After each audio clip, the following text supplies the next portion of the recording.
చెప్పిన మా ప్రభుత్వంలో మొట్టమొదటి ప్రాధాన్యత ఆదిలాబాద్కు ఉంటుంది.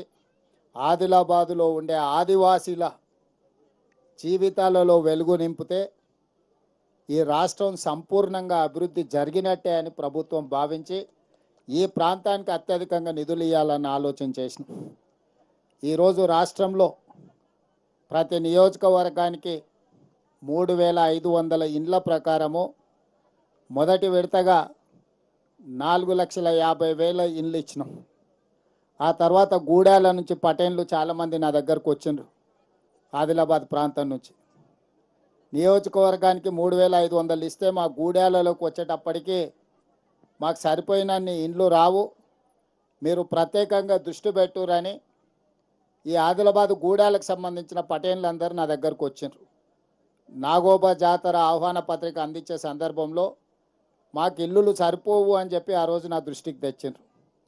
ఎంబడే గృహ నిర్మాణ శాఖ మంత్రి శ్రీనివాసరెడ్డి గారిని, అధికారి గౌతమ్ను, చీఫ్ సెక్రటరీ గారిని పిలిచి గూడాలలో ఉన్న ఐటీడీఏ ప్రాంతంలో గూడాలు కానీ ఆదివాసీ నివసించే ఏ ప్రాంతమైనా వాళ్ళందరికీ ఇండ్లు ఇవ్వాలన్న ఆలోచనతోనే గూడాలకే ప్రత్యేకంగా 21,000 ఇండ్లను మళ్ళీ ప్రత్యేకంగా మీకోసం మంజూరు చేసిన.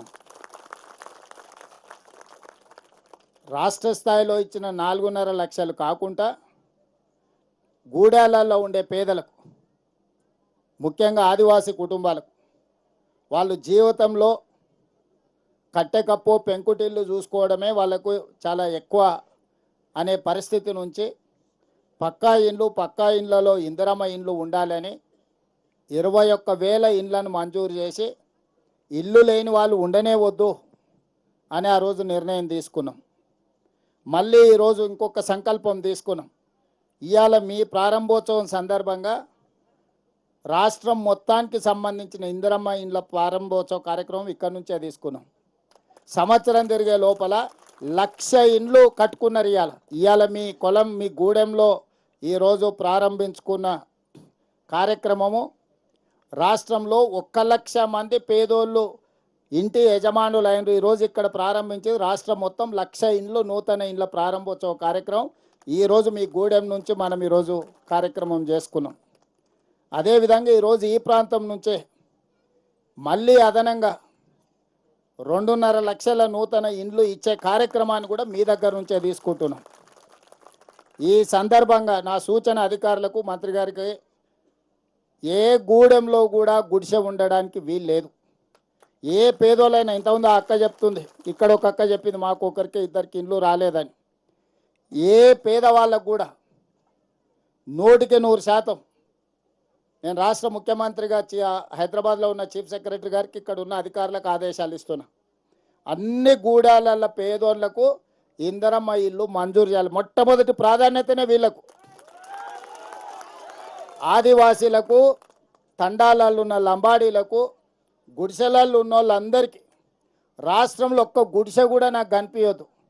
ఏడాది తిరిగే కల్లా మళ్ళా వచ్చే సంవత్సరం ఏదో గూడెంలోనో ఏదో ఒక తండాలనో ఇదే తారీఖు నాడు మళ్ళా ఈ గూడాలల్లో అన్ని తండాలల్లో పేదోళ్ళు ఇల్లు కట్టుకున్నారని పెద్ద ఎత్తున గృహప్రవేశాలు చేసుకొని ఒక పండుగ వాతావరణంలో పండుగ చేసుకుందాం. నేను శ్రీనివాసరెడ్డి గారికి సందర్భంగా ఆదేశాలు ఇస్తున్నా. గౌతమ్ తర్వాత ఇంకొక ప్రత్యేక అధికారిని వేయండి.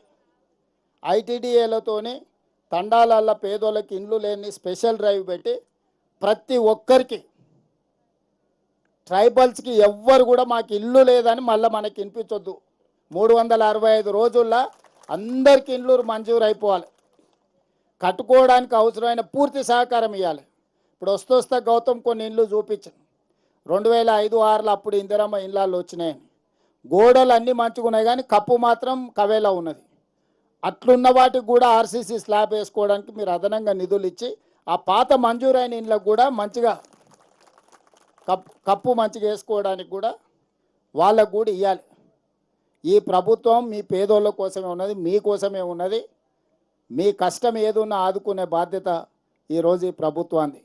ఇది ఇంతమంది మా అక్కలు చెల్లెళ్ళు అందరూ ఉన్నారు. సన్నబియ్యం వస్తున్నాయా తల్లి? వస్తున్నాయా?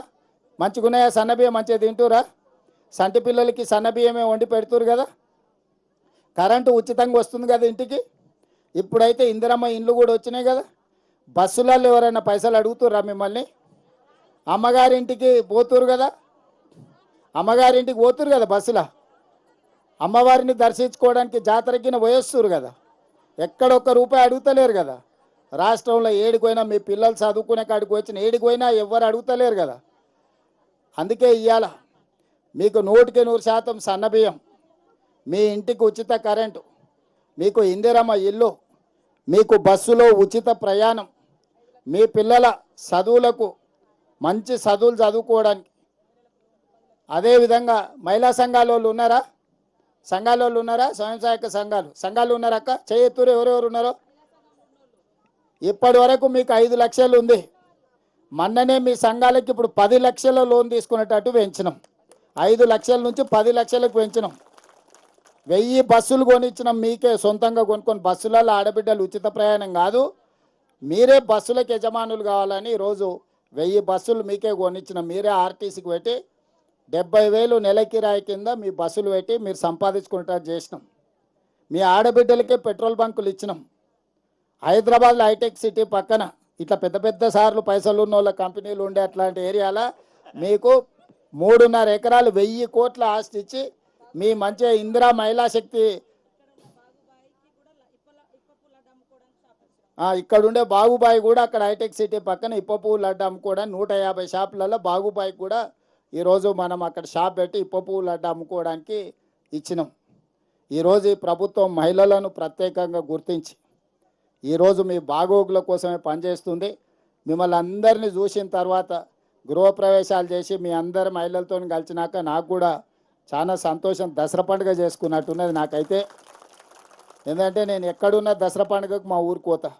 మా ఊర్లో ఉన్న వాళ్ళు అందరిని కలుతా. దసరా పండుగ నాటి జమ్మికి పోయి అక్కడనే ఉండి పాలపిట్టను చూసి మా ఊర్లోనే దసరా పండుగ చేసుకొని యాటను కోసుకొని అందరితో కూర్చొని తినొస్తాం. మరి మీరు అందరు గూడెంలో మరి ఇలా యాటను కోసిరో లేదో నాకు తెలియదు, కానీ కోసిరు ఎవరైనా?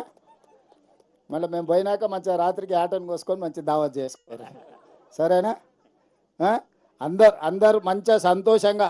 ఎవ్వరు రానోళ్ళు, వీడికి వచ్చిన వాళ్ళు ఎవరన్నా ఇల్లు రానోళ్ళు ఉంటే ఎవ్వరు బాధపడకూరు. మీ అందరి ఇండ్లు మళ్ళీ కలెక్టర్ అమ్మ వస్తుంది మీ దగ్గరికి, వచ్చి ఇండ్లు రానోళ్ళ పేర్లు రాసుకొని మీ అందరికీ ఇండ్లు మంజూరు చేస్తారు.